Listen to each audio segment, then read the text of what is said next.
Borderlands 3, but every time I level up I lose everything I have. Episode number 5. And starting off from last time, I have just defeated the Rampager and farmed him until I reached level 20. And now it's time for me to go to Eden 6. And at this point in the game, the only legendary I have, which did drop from the Rampager, is the Tunguska, but it is an RPG, so it's very ammo limited, so I did have to buy some guns from the vendors, and now I've got a pretty decent looking loadout. And now for the hellish planet of Eden 6. And while the planet itself is quite good, and I love pretty much every character that comes from this planet, but all the story missions on this planet are so boring. But even so, let's go meet our boy Wainwright, and let's see what he wants to talk about. And after killing a couple bandits, I finally meet Wainwright Jacobs himself. And I can't stop staring at that damn bald spot, but he's still kind of a badass anyway. Then after a while, Wainwright tells me that Hammerlock has been taken away, and I now have to go and meet some guy named Meat Slab because he can help me find Hammerlock. So I head straight to the anvil. Then I press this glowing button and a cutscene starts, and holy shit, Meat Slab is Brick! Yeah! That's my goat. Now Brick,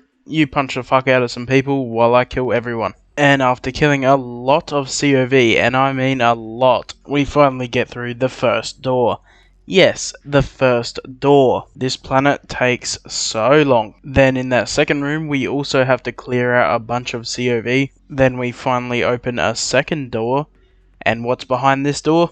Ooh, more COV! And after about 2 minutes of constantly killing COV, I finally make it into the third room. And it also has COV in it, but luckily only one. But Tiny Tina decides to take care of that. Well, the psycho kinda killed himself because he took his foot off the bomb, but anyway, we meet not so Tiny Tina anymore. Now that she's older, she seems 10 times more insane. Ah well, you do you, Tina. But now that we've got Tina here, that means we're gonna have to explode something. So I have to go collect a couple of ingredients for her pizza. And now that I've got all 3 ingredients for the pizza, I head back to Tina, grab the bomb, and it's time to go and save Hammerlock. And along the way we meet our old friend Mordecai and Bloodwing number 2. And would you believe it, just before I can place the bomb, I have to clear the area, because reasons? And after a few minutes of constantly fighting COV enemies, I can finally place the bomb and make my way inside to finally save Hammerlock. What a distinguished gentleman. And of course I have to fight a boss first, and his name is the Warden. Ringing a couple PTSD bells around me, but I'll be fine, I've still got the Tunguska. So let's whip it out and see how much it does. And after wasting 1 full clip worth of Tunguska ammo on the entire first phase, I realised that the Tunguska is a giant pile of rocket-propelled shit. So I just used this purple Jacobs assault rifle that I found, and that pretty much did the job. Then I save Hammerlock and I have completed the mission, but I've reached level 21, so I have to drop everything I have.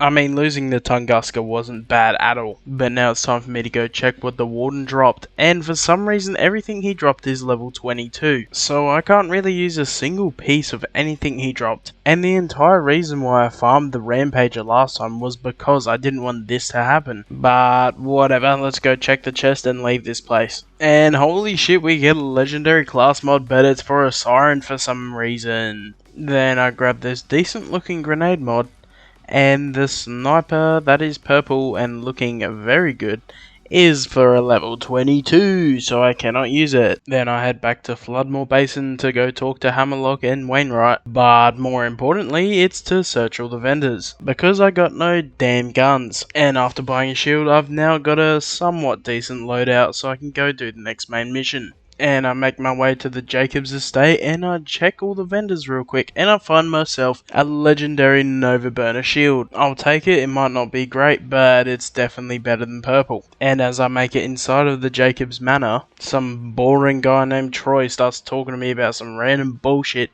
but thankfully Wainwright saves me from it.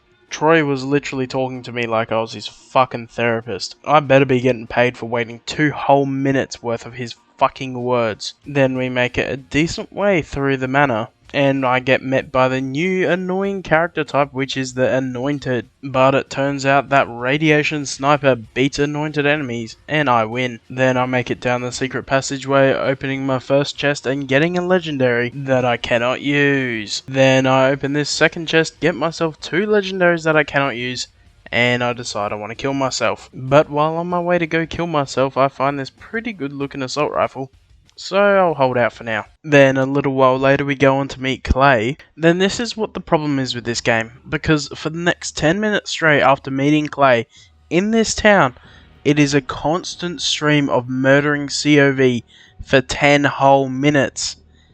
That is stupidly long. This doesn't even have anything to do with the challenge. This is just how long it takes. I've still got good guns. I've got good shit. I'm not struggling at all. It's just so much killing, man, for no reason. Like, I love this game, but it's too much. It's way too much. And guess what I'm gonna go do now? I'm riding this thing into Fort Sunshine, and I get to go and kill a fuckload more of these COV assholes. I mean, it's kinda good to have a couple of missions here and there where you need to kill all the enemies that are in the area, like in Borderlands 2 when you need to protect Claptrap from opening the door, or clearing Liarsburg because of all those guys that are inhabiting the place. I want to say there's about 5 of those in the entire main storyline of Borderlands 2. But on Borderlands 3 I've had 5 in the past 20 minutes. It's really just terrible. It's still such a good game, but when you try and do challenge runs like I am, it just makes it a bit more boring. But anyway, Turnkey Tim shows up and he drops me the legendary Maggie. Then I open this chest and get a legendary long musket that I cannot use, but can anyone in the comments tell me what this plus thing is about? I've seen it on a few different weapons, and I have no idea what it means. Is plus just the best variant of it, or I don't know. It'd be very helpful if someone can tell me. Then it's time for me to go to the Voracious Canopy and meet my boy Balex. Then after 10 minutes of being in this place and clearing out all of the security, I reach level 23, and very sadly I now have to drop my Maggie. This thing has been insane. Then 20 minutes later, after going to Sanctuary, farming the vendors for a little bit and coming all the way back here, I turned Balex into a penis on a robot, and now it's time for me to finally fight Genevieve, who is basically like the robot version of a crazy motherfucking ex-girlfriend. And she did get me down twice, but in the end I finally destroyed her. These Malawan charged up shotguns are usually quite good. Now for the mission called Going Rogue, and I would say this is the worst main mission of Borderlands 3. And we start off by going into the Amber Mire, then we make it to the Rogue's base, and then straight after that we head to Agent Double D, where we could have actually just grabbed the thing that we needed here straight from the start, but for some reason the game makes us fight all the enemies here first. Then a little while later we grab D's ID, which we could have grabbed, I'm pretty sure, the entire time. But of course we needed to kill COV people because we haven't done enough of that yet. Then we make it to Agent Quietfoot and he dies in his cage, but his ID is still in his cage. But of course we have to go kill every single one of these Mudneck clan members before we can pick that up, because that's definitely how hands work. And look what we have here. I've leveled up to level 24. I now have to drop everything I have, and after going back to Sanctuary, getting a couple of weapons from the loot vendors, then coming back here, killing off the rest of the Mudneck clan members, and grabbing the ID that has always been there, I head to the third area with the third ID. But of course, I have to clear out the fucking docks. Then he tells me where his ID is, and it's just sitting in a fucking porta potty. That's literally shoving shit down my throat. Then we get to the boss of this area, and oh my god, is that just a normal fucking anointed Tink? Yes it is.